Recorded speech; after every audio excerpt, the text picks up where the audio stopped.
சூர்யா என்னோட அடுத்த டைரக்டர் அப்படின்னு சொல்லுவாங்க. அவர் சொல்லும்போது மற்றவங்களாம் அப்படி ஒரு மாதிரி பார்ப்பாங்க, என்ன அஜித் சாருக்கு என்ன ஆச்சு இப்படி ஒரு ஆளை பிடிச்சி டைரக்டர் ஆகிறாரு அப்படின்னு சொல்லுவது.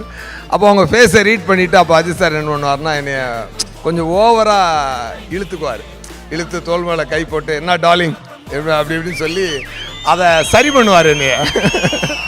வாலி படம் கதை சொன்னப்போ பைக் வாங்கி கொடுத்தாரு, என் டேரக்டர் நடந்து போகக்கூடாது அப்படின்னு பைக் வாங்கி கொடுத்தாரு. டபுள் பாசிட்டிவ் பார்த்துட்டு நான் ஒரு நாள் மிக்சிங்கில் இருந்தேன். அப்போது டார்லிங் உனக்கு என்ன வேணும், உனக்கு என்ன கலர் பிடிக்கும் அப்படின்னாரு. அது உங்களுக்கு என்ன கலர் பிடிக்கும் சார் அப்படின்னு. இல்லை சொல்லு நீ உனக்கு என்ன பிடிக்கும். இல்லை சார் உங்களுக்கு என்ன கலர் பிடிக்கும் அப்படின்னு. ஒயிட்டுனார். அப்போ எனக்கும் ஒயிட் பிடிக்கும் சார் அப்படின்னு. ஒயிட் கலரில் ஒரு சாண்ட்ரோ வாங்கி கொடுத்துட்டாரு. So very nice memory. அந்த காரை முதல்ல எடுத்துகிட்டு எனக்கு டிரைவிங்கே தெரியாது, நேரம் எடுத்துக்கொண்டு ஒரு செவத்தில் விட்டுட்டேன். அப்புறம் அப்படியே கற்றுக்கிட்டேன், காரோட கற்றுக்கிட்டேன்.